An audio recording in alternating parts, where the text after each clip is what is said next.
मेरे घर में मेरे बिस्तर पे लेकर आओगे। सही है आमिर साहब। बट यू नो व्हाट, अगर हम यंग लोगों को मौका नहीं देंगे तो मैं पूरी कोशिश करूंगा कि उसकी मोहब्बत। पता नहीं, वो तो बस रोए जा रही। हाल नहीं करे ना, अब जाए उसे लेकर आए।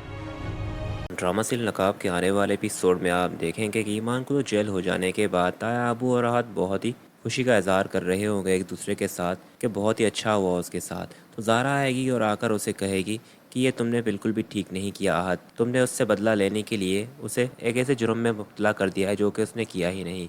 इस पर वो उसे कहेगा कि तुम क्यों इतनी तरफदारी कर रही हो, क्योंकि वो तुम्हारे भाई से शादी कर रही है। इस पर वो उसे कहेगी कि तुम भी तो उससे इसलिए बदला ले रहे हो क्योंकि वो मेरे भाई से शादी कर रही है और वो डिप्टी कमिश्नर है। आज उसे कहेगा मैंने सिर्फ उसे सबक सिखाने की कोशिश की है, क्योंकि जो उसने मेरे साथ किया था मुझे जेल भेजकर, उसके बाद मुझे उससे ये सब कुछ सिखाना ही था। खैर इस सारे सीन के बाद आप देखेंगे कि जेल में जैसे ही आएगा लाल मिलने के लिए ईमान से, तो ईमान उसे कहेगा कि ये सब कुछ करने के बाद आप क्यों आए यहाँ पर, आप में और आपके रिश्तेदारों में क्या फ़र्क है।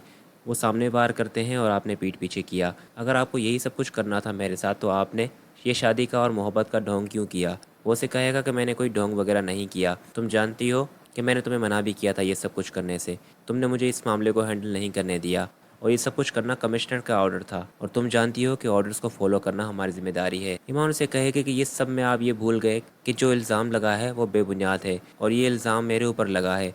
आपने एक मिनट के लिए भी नहीं सोचा कि क्या मैंने ये रिश्वत ली होगी या नहीं। आपने ना मेरे लिए कोई गवाही दी। बिलाल उसे कहेगा मैं जानता हूँ कि ये सब कुछ तुमने नहीं किया। पर दोस्तों ईमान को तो अब यही लग रहा है कि बिलाल भी तैमूर भाई और आहत की तरह ही निकला। उसने भी उसके ऊपर इल्ज़ाम लगाया यानी कि उस पर यकीन नहीं किया। इसलिए वो बिलाल को कहे कि आप प्लीज़ यहाँ से चले जाएं, मुझे आपसे कोई बात नहीं करनी। अगर आप यहाँ मज़ीद रुकेंगे तो मुझे वो सारे ज़ख्म याद आ जाएंगे जो आपने मुझे दिए हैं।